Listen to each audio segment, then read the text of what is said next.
नमस्कार दोस्तों, मेरा नाम है मनीष कुमार सिंह और आप देख रहे हैं 4 PM महाराष्ट्र।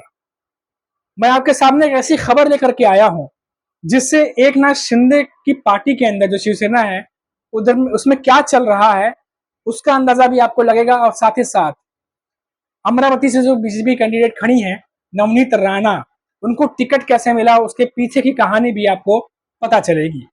जी हाँ, मैं इस वीडियो में आपको बताने वाला हूँ वो बातें जो टिकट मिलने की बातें तो आपको मालूम चली थी, लेकिन कैसे मिला, उसके पर्दे के पीछे की क्या कहानी थी, वो तमाम बातें जो हैं खुद एकनाथ शिंदे के पार्टी के जो बड़े नेता हैं और 2 बार सांसद रह चुके हैं अमरावती से, उन्होंने जो है इसके बारे में खुलासा किया है। जो आनंद राव अडसुल हैं, वो एकनाथ शिंदे के नेतृत्व वाली शिवसेना के एक बहुत जाने माने नेता हैं और अमरावती से 2 बार सांसद भी रह चुके हैं। और आपको पता है कि अमरावती में जो है वो सेकंड फेज में वोटिंग हुई थी 26 अप्रैल को, जहां बीजेपी की तरफ से नवनीत राणा खड़ी हैं और वहीं कांग्रेस की तरफ से बलवंत वानखड़े, यानी बीजेपी और कांग्रेस आमने सामने हैं। और दोनों ही कह रहे हैं कि हम जो है इस बार अमरावती जीत रहे हैं। नवनीत राणा ज्यादा हाईलाइटेड इसलिए रहती हैं क्योंकि वो एक्ट्रेस हैं और जिस तरीके से वो राजनीति करती हैं, उनकी राजनीति करने का तरीका अलग है। ज्यादा फोकस वो कैमरे पे रहती है, कैमरे पे जो भी चीजें करती है कैमरे पे दिखता रहता है। हालांकि तो मैं आपको बताता हूं कि आखिर कहानी क्या है और माजरा क्या है। दरअसल जो आनंद राव अडसुल हैं, उन्होंने बताया कि जब वहां पे टिकट बंट रहे थे, टिकट का बंटवारा चल रहा था, तो अमित शाह जो है वो उनसे मिलने पहुंचे थे। और अमित शाह से मुलाकात के दौरान जो है अमित शाह ने पूछा आनंद राव से कि आप चुनाव न लड़ने के लिए क्या लेंगे, क्या चल रहा है, आप क्या चाहते हैं। तो आनंद राव ने कहा कि वो चुनाव जो है वो लड़ना चाहते हैं, लेकिन अमित शाह की तरफ से जो है, बीजेपी की तरफ से जो है वो ज्यादा तरजीह जो है वो नवनीत राणा को दी जा रही थी। और ऐसे में वो समझ गए थे कि शायद उनका इस बार चुनाव लड़ना मुश्किल है। ऐसे में अमित शाह जो है उन्होंने उन्हें राज्यपाल का पद का ऑफर भी किया कि राज्यपाल जो है उन्हें बनाया जाएगा। हालांकि आनंद राव ने यह भी कहा है कि यही बात जो है आश्वासन उन्होंने देवेंद्र फडणवीस भी उन्हें 20 महीने से लेके बैठे हुए हैं। और ये तमाम बातें जो है उन्होंने कही, जिसके बाद वो सोच में पड़ गए कि इस बार जो है वो चुनाव नहीं लड़ेंगे, वो पीछे हट गए क्योंकि नवनीत राणा को बीजेपी की तरफ से तरजीह दी जा रही थी। और एकनाथ शिंदे की नेतृत्व वाली शिवसेना जो है अलायंस पार्टी है और दोनों आमने सामने खड़े नहीं हो सकते थे, तो ऐसे में नवनीत राणा को जो है टिकट दे दिया गया। इस तरह से नवनीत राणा को टिकट मिलने का रास्ता साफ हो गया। अब मैं आपको बताता हूं कि आनंद राव जो है वो आगे क्या कहते हैं, नवनीत राणा ग्राउंड लेवल पर जीतेंगी या नहीं जीतेंगी उसको लेकर के क्या कहते हैं। जब आनंद राव ने बोला है कि ग्राउंड लेवल पे अमरावती पे जो है नवनीत राणा का जितना मुश्किल है, उसके पीछे कारण ये है कि जो पिछले 4-5 सालों से जो उन्होंने स्टंटबाजी की है, जिस तरीके से वो उनका ड्रामा नाटक जो चीजें बता रहे हैं कि वो चलता रहता है, जो चीजें वो बता रहे हैं उसको पब्लिक समझ गई है। अब इसके बाद जो है अब पब्लिक उनको वोट देगी या नहीं देगी, ये अभी मुश्किल लग रहा है उनको जीतना। ये बातें उन्होंने कही हैं, कुछ मैंने पब्लिकेशन में पढ़ा जिस तरीके से वो इंटरव्यू उन्होंने दिया हुआ है। और साथ ही साथ उन्होंने ये भी बोला कि इस बार जो है जब उनसे अमित शाह मिलने आए थे तब उन्होंने ये भी कहा था कि जिस प्रत्याशी को आप खड़ा करना चाह रहे हैं उस पर केसेस चल रहे हैं तो उनका जीतना मुश्किल है। इसमें अमित शाह ने कहा था कि वो ख्याल रखेंगे इस बात को, वो देख लेंगे। ये तमाम बातें उनके बीच हुई थी जो आनंद राव जो है वो बता रहे हैं।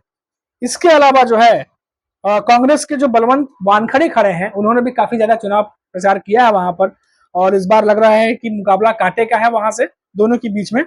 लेकिन उसके पहले क्या हुआ था 2019 में, जब नवनीत राणा खड़ी थी इंडिपेंडेंट, तो जीतने के बाद 2019 में वो बीजेपी में शामिल हो गई थी और 2019 में उन्होंने जो है वो बलवंत अडसुल को ही हराया था। लेकिन उससे पहले 2 बार जो है वो सांसद रह चुके हैं अमरावती से। और इस बार जो है कहा जा रहा है कि इस बार नवनीत राणा जो है वो उन पर पूरा बीजेपी भरोसा जता रही है कि वो सीट जो है वो जीत करके बीजेपी के खेमे में ला करके देंगी।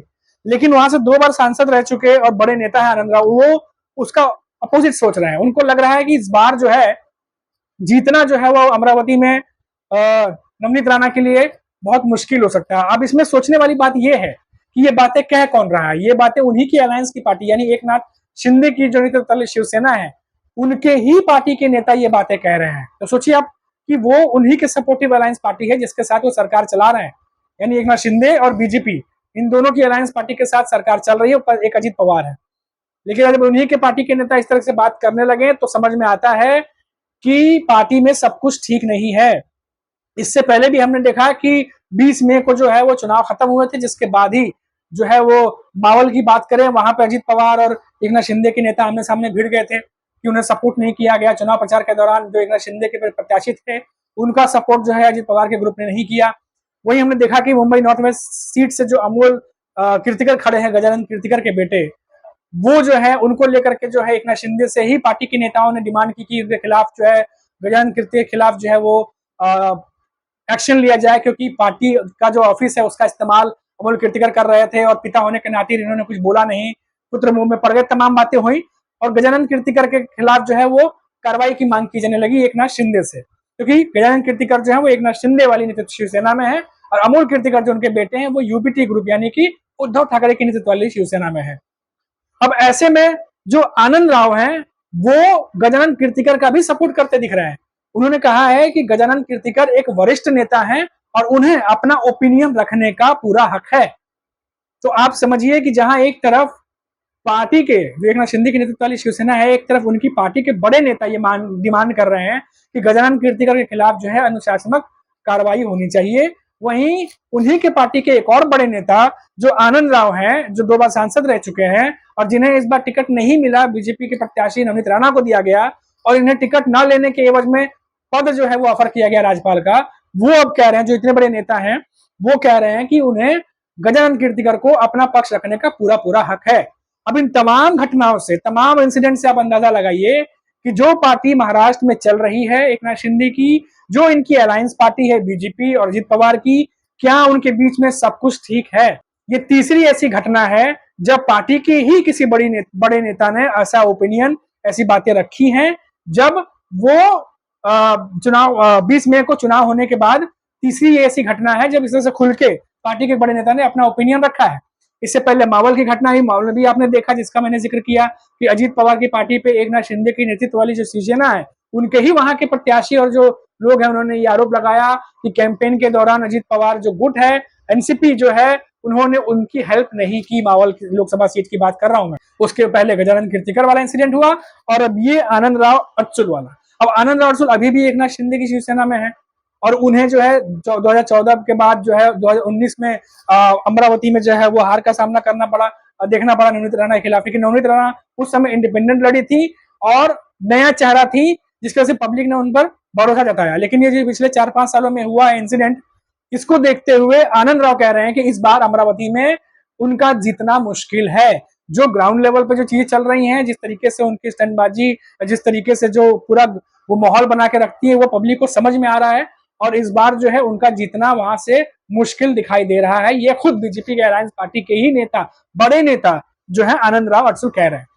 तो ये जो पूरा सिचुएशन बना है, ये जो पूरा समीकरण बदला है, ये अब बदलते हुए दिख रहा है।